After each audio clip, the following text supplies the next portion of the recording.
ma vie.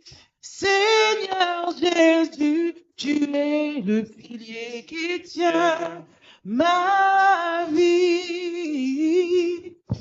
Amen. Tu es béni au nom de Jésus. Aussi bien toi qui es en présentiel, je dis que tu es béni au nom de Jésus. Toi qui es en direct, en ligne, dans ta maison, tu es béni au nom de Jésus. Ta maison est remplie des anges de l'Éternel. Et toi qui vas suivre ce programme de prière en indifféré, tu es aussi béni au nom de Jésus. Nous sommes toujours dans notre culte de minuit de tous les vendredis. Cette fois-ci, nous voulons aller à la source, aux racines des problèmes. Et c'est ça qui nous manque des fois en tant qu'enfants de Dieu. Même dans les choses naturelles, quand tu veux régler un problème, quand tu veux arrêter quelque chose de mal, il faut que tu ailles à la racine, à la source, ou bien au fondement du problème. Lorsque tu vas chez le médecin, tu peux avoir de la fièvre, tu as une forte fièvre, tu as de la migraine. Tu vas chez le médecin va te donner sûrement des paracétamol, il va te donner des doliprane pour atténuer, pour calmer la douleur, mais ça ne va pas s'arrêter là. Il faut faire des examens. Pourquoi? Parce qu'on veut aller à la source du problème. On veut aller dans les fondements du problème. La fièvre n'est qu'un symptôme. La fièvre n'est que le résultat d'une source particulière. Il y a certains symptômes que tu as dans ta vie, il y a certaines choses qui ne fonctionnent pas, mais pour résoudre ces situations, il faut que tu ailles à la source, au fondement. Qu'est-ce qui fait que ta vie n'avance pas comme tu le souhaites? Qu'est-ce qui fait que ton foyer, que ton couple ne soit pas paisible? Qu'est-ce qui fait que tu n'arrives pas à percer, tu n'arrives pas à mener une vie de sanctification? Quel que soit le problème que tu as, est-ce que tu veux le résoudre? Il faut que tu ailles au fondement des problèmes, à la racine. C'est lorsqu'on a résolu les choses au fondement, à la racine, qu'il y aura la solution. Tu ne te poses pas les bonnes questions. Tu résous les problèmes superficiellement, juste à la surface. Il faut que tu ailles au fondement. Il faut que tu te poses la question, Seigneur, qu'est-ce qui fait que ces choses n'avancent pas dans ma vie? Qu'est-ce qui fait que ces choses reviennent dans ma vie? Pourquoi ce problème est là toujours? Qu'est-ce qui fait qu'il soit là? Il faut que tu ailles au fondement, à la racine. Une fois que tu es allé à la racine du problème et que tu as résolu les choses à la racine, le reste va suivre. Le reste va suivre. Le reste va suivre. La solution va suivre. Le changement va suivre. Donc, pose-toi des bonnes questions dans ta vie. Ne résous pas les choses superficiellement. Il faut que tu ailles à la racine des choses. Et si tu ne connais pas, il a dit invoque-moi et je te répondrai. Connais la suite. Je te répondrai et je te montrerai quoi? Les choses cachées que tu ne connais pas. Jérémie 33, verset 3. Invoque-moi et je te répondrai. Je te montrerai des choses cachées. Il y a des choses cachées.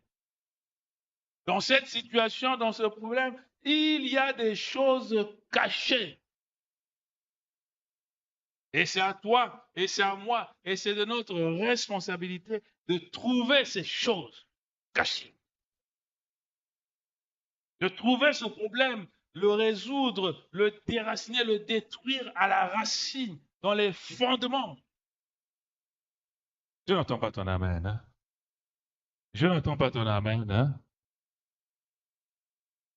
Il y a des choses cachées pour que tu te poses les bonnes questions. Pourquoi est-ce que je n'arrive pas à avoir une vie de finances stable? Il faut que tu ailles dans les fondements de ce problème-là. Quel est ce mauvais sort financier de la pauvreté, de la disette? Il faut que tu ailles à la racine des choses. Et si tu n'as pas les réponses, eh bien, interroge le Seigneur. Parce qu'il a dit, je te montrerai les choses cachées. Une fois qu'on a trouvé les choses à la racine, on a déjà trouvé la solution. Une fois qu'on a trouvé pourquoi est-ce que cette fièvre-là persiste, on a déjà trouvé la solution. Une fois qu'on a découvert pourquoi est-ce que ces douleurs-là sont là, on a pratiquement trouvé la solution. Pourquoi? Parce qu'on allait dans les fondements, à la fondation, à la racine. Voilà. Ne résous pas les choses superficiellement. Ne va pas gauche et droite pour voir des voyants, pour voir des prophètes, des prophétesses qui vont te faire payer des services, qui vont te demander des sacrifices, qui vont te donner que des flashs. Pose-toi des bonnes questions. Pourquoi est-ce que ces problèmes persistent? Il y a une réponse que le Seigneur a et qu'il est prêt à te donner. Et quand tu vas au fondement des situations, et tu résous les situations. Acte chapitre 16, partie du verset 23.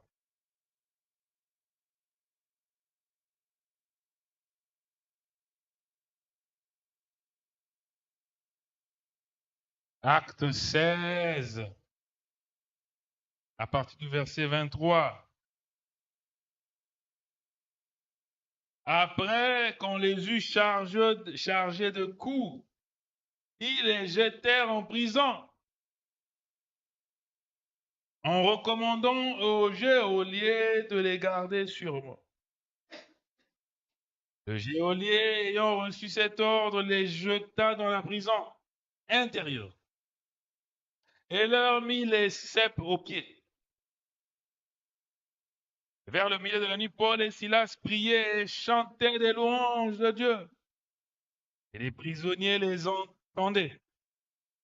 Et tout à coup, il se fit un grand tremblement de terre, en sorte que les fondements de la prison, si tu me suis, dis amen plus fort. Les fondements, la fondation, la racine. Le Seigneur est allé aux fondations des problèmes. Ce problème-là qui persiste dans ta vie, il faut aller à la fondation, au fondement de cette situation.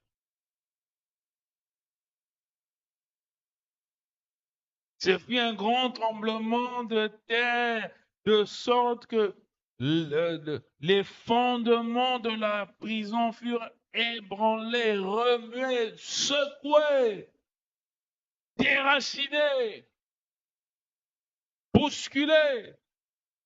Là, c'est juste une illustration, c'est juste une image de la manière que le Seigneur agit. Tu peux être dans une prison en ce moment, tu peux être dans un blocage en ce moment, mais avant que tu sortes de ce blocage, il faut aller au fondement. Pourquoi est-ce que tu es là-bas? Qu'est-ce que tu fais là-bas? Tu n'as pas dit Amen. Au fondement. Le Seigneur a réglé d'abord la situation du fondement, du fondement. Il est parti et ce sont les fondements de la prison qui étaient ébranlés. Acte 16, au verset 26. Au même instant, toutes les portes s'ouvrirent. Dis un amen plus fort. Tu as vu? Il y a une logique qui est suivie d'abord. Avant que les portes s'ouvrent, ils sont d'abord partis au fondement, à la racine du problème. Pourquoi est-ce que tu n'arrives pas à mener une vie spirituelle stable? Aujourd'hui, tu es à l'église, demain, tu ne l'es pas. Aujourd'hui, tu es en prière, demain, tu ne l'es pas. Aujourd'hui, tu es dans la sanctification, demain, tu ne l'es pas. Il est d'abord parti dans les fondements, à la fondation du problème. Lorsqu'il a résolu les choses à la fondation, le reste pouvait suivre. Les portes pouvaient s'ouvrir. Et pas seulement certaines portes, toutes les portes. Tu n'as pas dit Amen. Quand tu résous, quand tu attaques le mal à la racine, rassure-toi que toutes les portes vont s'ouvrir automatiquement dans ta vie. Toutes les portes. Le Seigneur n'est pas seulement parti ouvrir les portes, mais il est parti dans les fondements. C'est ce qui nous manque des fois. Seigneur, ouvre-moi la porte, ouvre-moi la porte, ouvre-moi les portes, ouvre-moi les portes. Oui, c'est bien d'ouvrir les portes, mais il faut savoir qu'est-ce qui fait en sorte que ces portes-là ne s'ouvrent pas. Qu'est-ce qui fait que les portes de ta vie ne veulent pas s'ouvrir? Tu dois être révélé, tu dois avoir la lumière sur ces choses. Une fois que tu as découvert pourquoi est-ce que les portes ne s'ouvrent pas, tu vas résoudre, attaquer le mal à la racine. Tu n'as pas dit Amen. Une fois que les fondements étaient ébranlés, une fois que les mauvaises racines étaient ôtées, à ce moment-là, toutes les portes étaient ouvertes. Toutes. Quand tu as attaqué le mal, est-ce que c'est un mauvais sort qui veut persister dans ta vie? Il faut attaquer ce mal-là. Est-ce que c'est un mauvais sort familial? Un mauvais sort de génération en génération, les gens s'éloignent de Dieu. De génération en génération, les gens renient Dieu.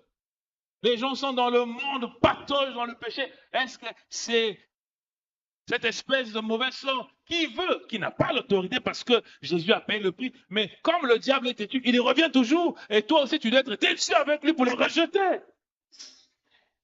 Pas parce que tu es lavé par le sang que tu es racheté, qu'il ne va pas tenter. Il tentera toujours. Il tentera toujours. Ne pense pas que parce qu'on a donné notre vie à Christ, que nous sommes un sens interdit pour l'ennemi. Ah non, ah non. Tant que nous sommes sur terre, tant qu'il n'est pas enchaîné, tant qu'il n'est pas détruit à jamais, il reviendra toujours. Il revient toujours à la charge. Les choses pour lesquelles Christ t'a libéré, Christ t'a sauvé, il revient encore te les représenter. Regarde ce mauvais sort-là. Regarde dans ta famille, les gens n'aiment pas la prière. Il revient encore vers ces choses. À la racine, au fondement. Il faut que tu résous, que tu attaques le mal au fondement. Et une fois que tu as réglé les choses dans la fondation, à la racine, toutes les portes s'ouvrent. Toutes les portes de la prison s'ouvrirent. Et non pas seulement que les portes de la prison s'ouvrirent, ce qui suit est pertinent, et les liens. Et les liens de tous les prisonniers furent rompus. Dis Amen plus fort. Donc, quand tu résous les problèmes à la racine, c'est pas seulement toi qui es béni, mais c'est ton entourage aussi qui est béni. Ton Amen là, je ne sais pas si tu es avec moi. Est-ce que tu as bien lu ce passage-là? C'est pas seulement les liens, hein, les chaînes de Paul et de Silas qui se rompirent, mais ce sont les liens de tous les prisonniers. Ils avaient participé à la grâce. Tous les prisonniers. Il y en avait combien? 100, il y en avait 200, il y en avait 300. Tu imagines 300 prisonniers dans une grande cour de la prison, dans les cellules, et tout d'un coup, boum, toutes les chaînes s'éclatent.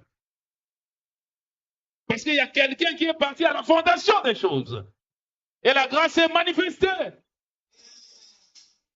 Quand tu vas à la fondation, quand tu vas résoudre les choses à la fondation, c'est ton entourage qui va bénéficier.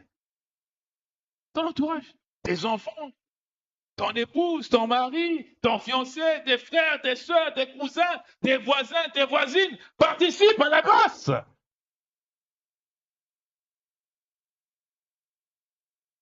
Alléluia.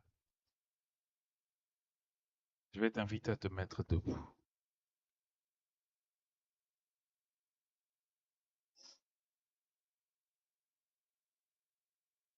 Je vais t'inviter à te mettre debout. Et on va prier selon le passage qu'on a cité tout à l'heure. Selon le livre de Jérémie, chapitre 33. Jérémie, chapitre 33, au verset 3. N'oublie pas ce qu'on a dit. Et pour résoudre les choses, il faut que tu ailles à la racine. Il faut que tu ailles à la fondation, dans les fondements des problèmes. Jérémie, chapitre 33, au verset 3. Invoque-moi et je te répondrai. Je t'annoncerai les grandes choses, des choses cachées que tu ne connais pas. Quelle est cette situation? Seigneur, révèle-moi, montre-moi. Qu'est-ce qui est à l'origine de ce challenge dans ma vie? Quel est le fondement et la fondation de ce challenge dans ma vie? C'est quoi? Qu'est-ce que le diable essaie de ramener que tu as déjà pris? Toi qui es en ligne, que tu pries avec nous, ne t'endors pas. Et même si tu suis en indifféré, fais cette prière de tout ton cœur.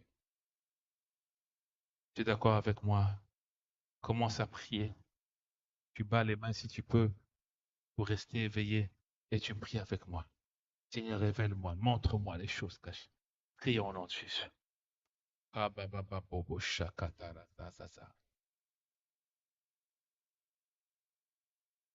J'espère que tu es en train de prier avec moi.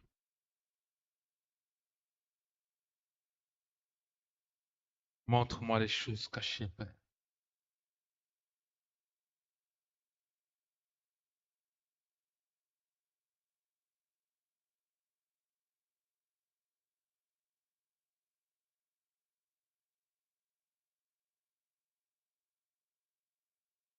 Montre-moi les choses cachées que je ne connais pas.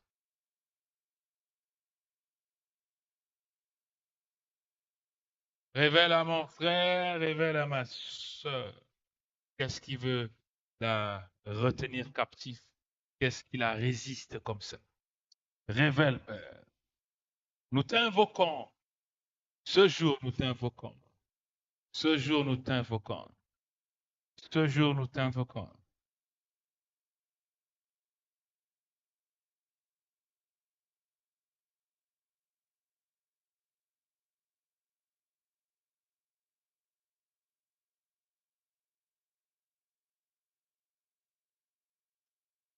Puis avec moi, toi qui es en ligne, frères et sœurs, en direct, en indifféré. Puis avec moi, Seigneur, montre-moi les choses cachées. Qu'est-ce qui fait en sorte